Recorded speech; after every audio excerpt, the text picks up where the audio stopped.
Hey, what's going on, everyone? Joe Menza here, and I'm showing you the little color sheet that comes with the Daniel Smith tin box half pan set. And this is Strathmore 400 paper in the binder, and I'm using the small Ron Ranson hake, and I'm laying in some, this would be like a raw sienna or yellow ochre, whichever color comes in that set that's as close to that. And then some ultramarine blue. Now what I do is in these pan sets, I like them because they're convenient, but if my brush is a little big, they're meant for small brushes, but I will use a couple of colors together and it'll create a unique effect. Here's some of the reds in here, and I was thinking of sunrise when I wanted to make this particular painting. It was sort of late. Some days when I get busy, I still want to get a painting in, and I'll do them before I go to bed, which I'm actually kind of tired. Doesn't matter. I get home from work, I'm kind of tired.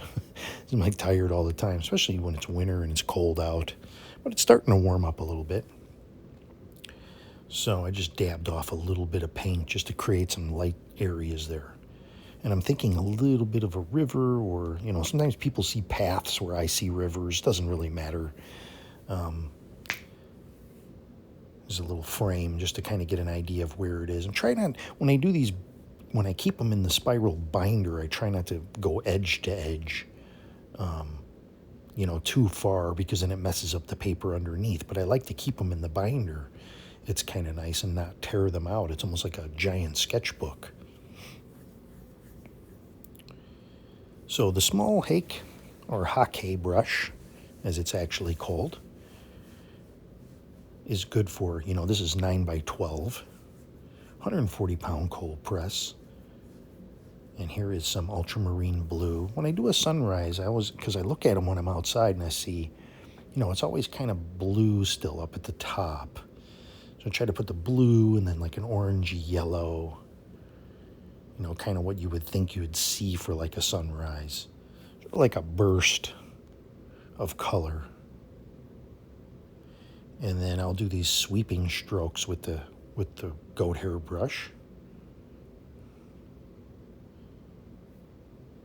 And of course, one little bull nose clip to hold the paper down on the side. That's usually enough. And that's what's nice about these spiral pads. I know Ron Ranson was a fan of the spiral pads. If you're not familiar with Ron Ranson is an artist that sadly passed away a few years ago. And Ron Ranson promoted he promoted the use of a goat hair. He called it a hake brush, hockey brush, which is imported brush from Japan, China. They use, bamboo brushes, things like that. But the idea is large brush. It holds a lot of water, so you don't have to keep dipping your brush into water. So you can dip the paint in there, and the brush will take care of the rest of the water, and then you don't worry about little minor details. You make shapes, and you use the brush in a fast and loose manner.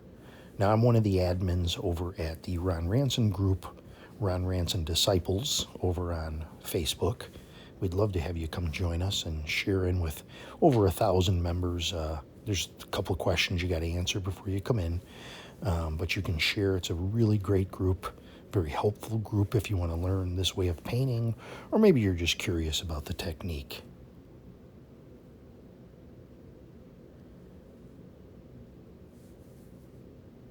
So Mr. Ranson pioneered sort of this fast and loose, no fuss or little fuss watercolor method, and it was an easy way to teach students. Although if you were used to a very small brush and you started using the large brush, it could pose a challenge for people who were used to using smaller, pointier brushes.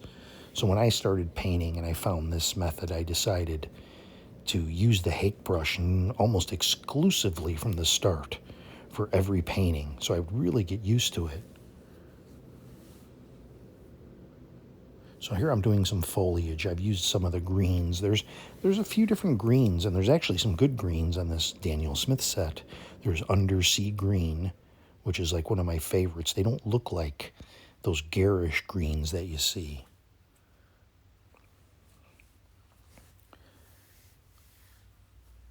The mountain I use sort of like a combo of the browns that are on there. There's like, they put them together in the box. So you have the reds together, the blues are kind of together, greens are together. So if I'm moving the hake back and forth and or the brush, and I'm getting 2 or 3 colors in that same range, that's kind of a unique, makes a unique color. So I'm just creating some little foliage, little shrubbery back here. And I've carefully left that middle section open for like what could be a little creek or, something reflecting the sky anyway. And now I'm taking the plastic card, and I'm scraping in a few rocks.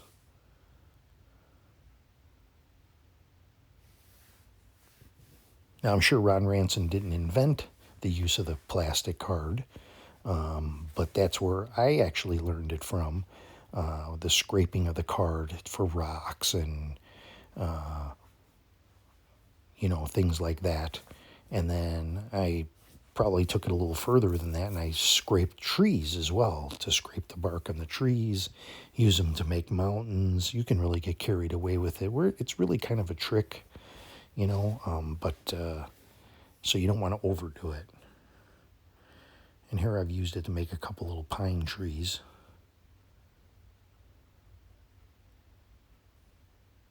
And one of my most popular videos is one where I talk about rock scraping. Seem to be really of interest to a lot of people. And I think it's kind of almost magical, certain things when you see you do something very quickly. Bob Ross, he'll take a brush with the oil paint and he'll put a dark color on, really run it through the brush. And then on one side, he'll put like a light brown, and then he'll take the brush and he'll twist it on the canvas, and it makes an instant rock with a highlight on it. And then for like trees, like thin trees, he'll take the liner brush and he'll dip that into like a dark brown. And then on one side of the liner brush, he'll put like a white, and then run that up, and you have a tree branch with an instant highlight on there. These little shortcuts are, for me, the technique is what's fun. You can go in with a very, very small brush and be very meticulous and take a very long time to do your painting. And you have really great results. But for me, half the fun is how you get there.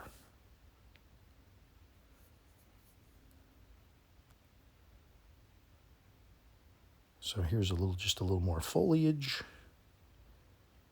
And I'm just going to scrape in a little tree trunk.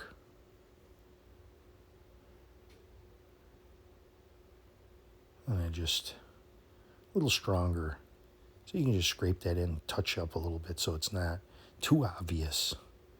Do a little knuckle work. Ron Ranson used to call that knuckle work.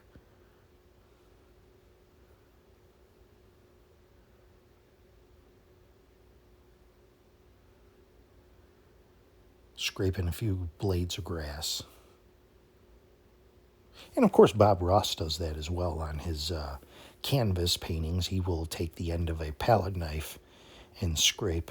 Now, we don't so much use a palette knife for scraping on paper because it does sometimes damage the paper.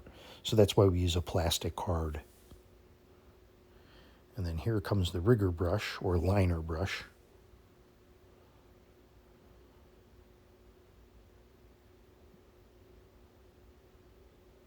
It's a new liner brush I found. It's very, very skinny.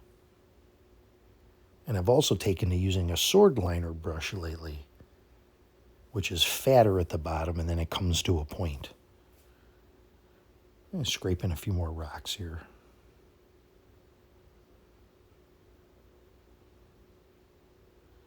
And I'll pop in a few birds as we near the end. And I wouldn't mind seeing these trees just a little bit darker. This kind of contrast against the background. Let's see how it looks with the mat on it. This is a double mat, that's why I have the clip at the top. and just taking the fan brush. My three go-to brushes are the goat hair brush, the fan brush, and a liner brush. See, I've made that a little bit darker now, a little Payne's gray, or you could use burnt sienna, alizarin crimson, and ultramarine blue. Those three colors will make a dark for you. So you'll have to experiment with the ratio. But ultramarine blue, burnt sienna, and alizarin crimson, and you can make some really deep darks.